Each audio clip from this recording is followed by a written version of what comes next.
भाइ के बाइकमा पेट्रोल हाल्नुपर्ने होइन? सिधै हामी खानीमा आउँदैछौँ है। हामी खानीमा आएर पेट्रोल हाल्ने अब यो खानी हो नि। ट्याङ्की फुल गरेर जानुपर्छ यहाँबाट। यो चाहिँ हाम्रो नेपालको एकमात्र पेट्रोल माइनिङ। के भन्नु छ त्यसलाई? खाना यहाँ चाहिँ खाना पाकिरहेको छ मेरो लागि। यो चाहिँ सुखोट बजार हो। सुखोटभन्दा अलि माथि जङ्गल रिसोर्ट नजिकै हो यो। हाम्रो प्लान चाहिँ खासमा रारा जाने हो होइन। रारा आज दैलेख पुग्यो भने अनि त्यहाँबाट कालीकोट हुम्ला हुँदै रारा जाने हो। अनि अहिले मर्निङको 6:30 भइसकेको छ। म एक्लै छु अहिले। घरदेखि चाहिँ म सिक्किमसम्म एक्लै जानु लाग्यो खासमा। म चाहिँ यहाँबाट लम्की जान्छु।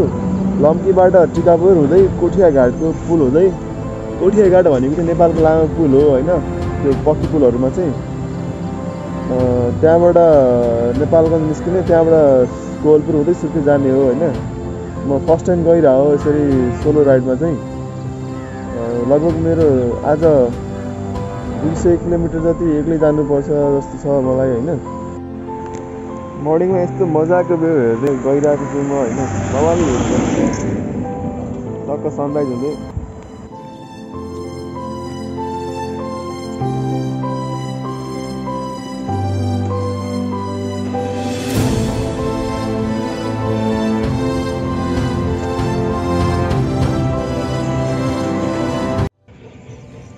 यो चाहिँ कर्णाली नदी हो। यता टिकापुर आइसकेपछि चाहिँ यस्तो भइरहेको छ।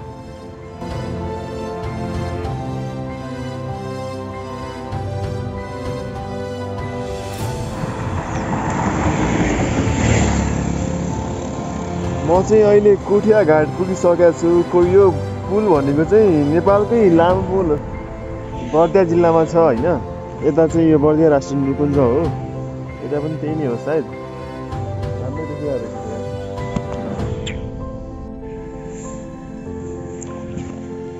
बाइकको अवस्था यस्तो छ होइन।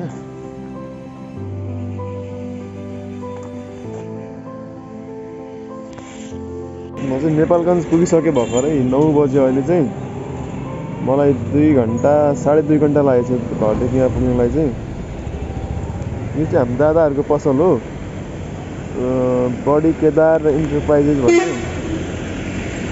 तपाईँहरू नेपालगञ्ज वरपर हुनुहुन्छ भने चाहिँ आउनु सक्नुहुन्छ यहाँ। के भन्नु छ त्यसलाई? खाना यहाँ चाहिँ खाना पाकिरहेको छ मेरो लागि। मैले चाहिँ फोन गरेको थिएँ अगाडि नै। के पाएँ भन्दा? के पाएँ? पाकिसक्यो दाल भात? छिटो पऱ्यो, ढिलो भइरहेको मलाई। टाढो पुग्नु पर्ने नि त उता।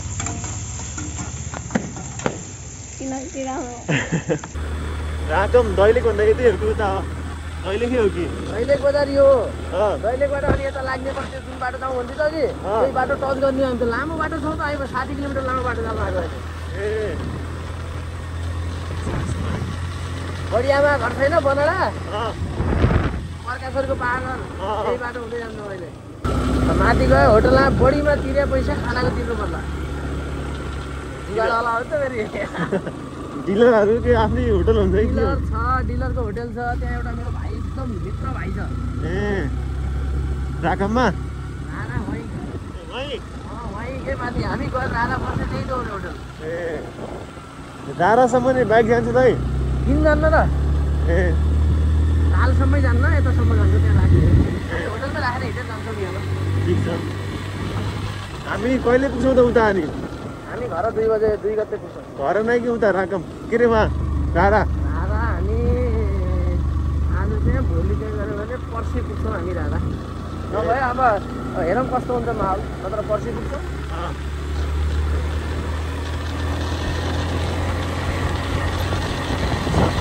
आज के बात? आज बुधबार। भाइरल यहाँको कटकुवा सस्ते चौकी। यो किन मेरो मनमा आइरहेको छ अहिले यहाँ। ए हो त नि। फोटोहरू खिच्नको लागि चाहिँ होला उताबाट आइगयो फेरि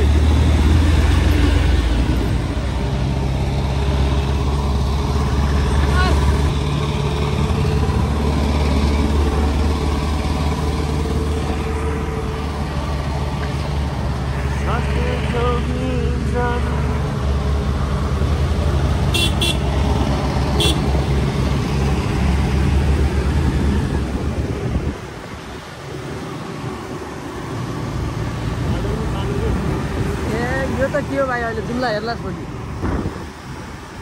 बाटो चाहिँ कस्तो छ भन्ने हो त्यहाँ आज यस्तै हुन्छ बिग्रेका नाइ बाटो पिच बाटो हो कि कस्तो कच्ची बाटो कच्ची बाटोमा गाह्रो हुन्छ भाइ अब जान्छु भनिसक्यो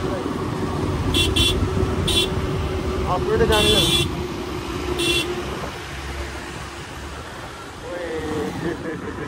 त्यस्तै हो पाहाडको हाट है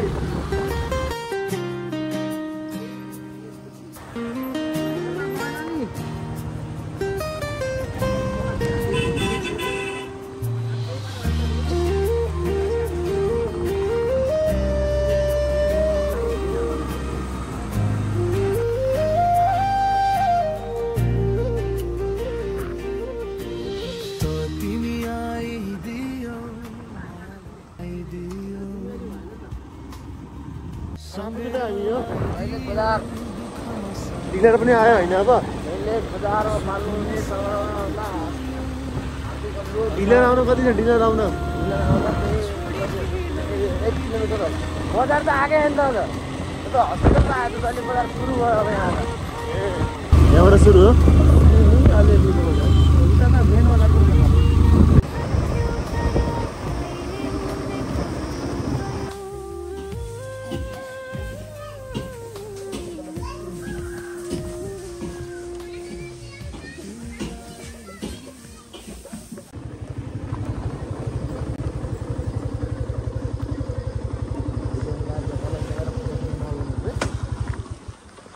भाइ के बाइकमा पेट्रोल हाल्नुपर्ने होइन सिधै हामी खानीमा आउँदैछौँ है हामी खानीमा आएर पेट्रोल हाल्ने अब यो खानी हो नि ट्याङ्की फुल गरेर जानुपर्छ यहाँबाट हामी पछाडि झोला पनि फुल पेट फुल पानी खाइदिन्छ हामी यो चाहिँ हाम्रो नेपालको एकमात्र पेट्रोल माइनिङ भित्र जाँदै मिल्दैन होला ए मिल्दो रहेछ त नेपाललाई कति वर्षलाई पुग्ने छ अरे यहाँ फोटो त खिच्नु मिल्छ होला नि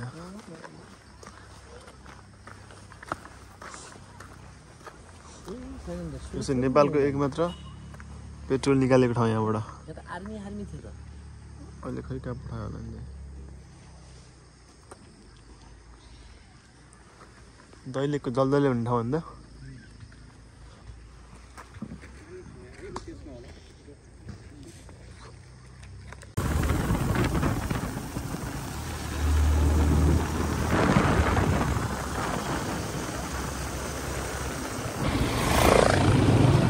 दिल्ली नगरपालिकाको साइडको बजार हो यो दिल्ली नगरपालिकाको बजार माथि त मेन बजार ए अब हामी यहीँबाट तल लाग्ने त हामी कतै हामी यहाँदेखि यता लाग्ने त दाइ हामी के भयो भन्नु त आजको प्लान हाम्रो प्लान के भयो भनेपछि हामी एकदम घाटम जाने थियौँ हामीलाई यस्तो डिमान्ड आयो हामीलाई बजारमा के कुरो आयो भने त्यसले थाहा पायो थाहा पाएकोले भने आफ्नै दाइले थाहा पायो दाइले थाहा पाएपछि दाइलाई नभेटेर जाने भए आज मेरो घरको एकदम रातो भाले खान्छस् कि नै भने दाइ म खान्छु भने खान्छस् भने भेटेर जा नत्र त भाग भने त्यही भएर हामी अब रातो भालेको प्लानमा गयौँ हाम्रो प्लान चेन्ज हाम्रो प्लान 2 सक्सेस भएन हामी अब प्लान 3 तिर लाग्यौँ हाम्रो भाले काण्डमा राकम गएर बस्ने प्लान थियो अनि हामी त्यो दैलेखको बजारदेखि राकम चाहिँ 78 किलोमिटर थियो हामी त्यहाँबाट हिँड्या भए 3 घन्टा त लाग्थ्यो होइन दाइ लाग्थेन 2 घन्टामा हामी पुग्थ्यौँ तर हामी 1 घन्टामै रोक्ने भयो त्यही त त्यहाँदेखि हामी 5 बजे हिँड्या दैलेखको माथि बजारबाट अनि 7:30 सम्म हामी राकम पुग्थ्यौँ होला तर अहिले हामी कुन ठाउँबाट दाइ ठाउँको नाम जम्बुघाट भन्ने ठाउँ जाँदैछौँ अहिले अब आजको रात त्यतै बिताएर अनि हामी फेमस नेपालको पादुका क्षेत्र भन्ने ठाउँमा छौँ अहिले अस्ति पादुका अँ केको लागि फेमस छ यो चाहिँ यो पादुका भनेको पादुकाको थान भनेर यो एकदम फेमस छ कर्णाली प्रदेशमा देवताको थान हो हो ए भनेपछि हामी लगभग यो चिन्जानकै एरियामा रमाइलो गरेर कालीकोट बस्छौँ हामी बिस्तारै 2-3 दिन लगाएर पुग्यौँ हामी रारा चाहिँ पोखरा पनि घुम्यौँ होइन दाइ हामी पोखरा पनि पुग्यौँ कोटेश्वर पनि घुम्यौँ काठमाडौँको कोटेश्वर राइड भनेर चाहिँ हामी बिहान 6:30 बजी सुरु भयो हो बिचमा 1-2 घन्टा ग्याप भयो होला लैनचौर छौँ काठमाडौँको लैनचौर मैले हेरिनँ तर यार बारतिरको देशी थियो हैन बाउजू बाउजू मारला नि फेरि होइन हामी यही जम्मू काट्ने आउँ भनिदिन्छौँ दाइ कान भन्दैछ दाइ ए हामी तलै पुगिसक्यो त यार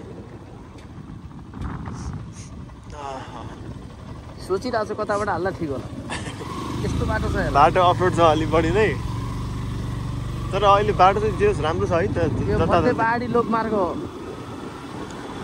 यो युट्युबमा आउँछ नि कोही ठिक छ अब हामी सिधै घर पुगेर सानो फेरि हामी यस्तो हाम्रो राधा एकातिरको सिधा बाटो नगएर हामी घुमाउरो बाटो घुमेको हामी घुम्दै जानु लाग्यो मेरो चाहिँ फर्स्ट टाइम नै हो राधा दाइ हजुर गइसक्नु भएको होइन पहिला फर्स्ट टाइम हर्ड हो दाइ भाइको यात्रा जारी छ कहाँ पुगिन्छ थाहा छैन सिधै तिहारका अघिल्ला दिन राति पुग्छौँ हामी घर ल भाइको स्टोरीबाट सन्देश जान्छ यो हामी कहिले पुग्छौँ थाहा छैन हामी यात्रामा छौँ केपी ओली जस्ता मात्रै होइनौँ हामी केपी ओलीलाई यो बाटोमा हिँड्न 12 दिन लाग्थ्यो अब हामीलाई पश्चिमदेखि पूर्व कति दिन लाग्छ थाहा छैन तर तिहारको अघिल्लो दिन चाहिँ पुग्छौँ दुई भाइ ल तिहारको अघिल्लो दिन पुगिन्छ है त भैली खेल्नलाई खेल्नुपर्छ ल सरी ल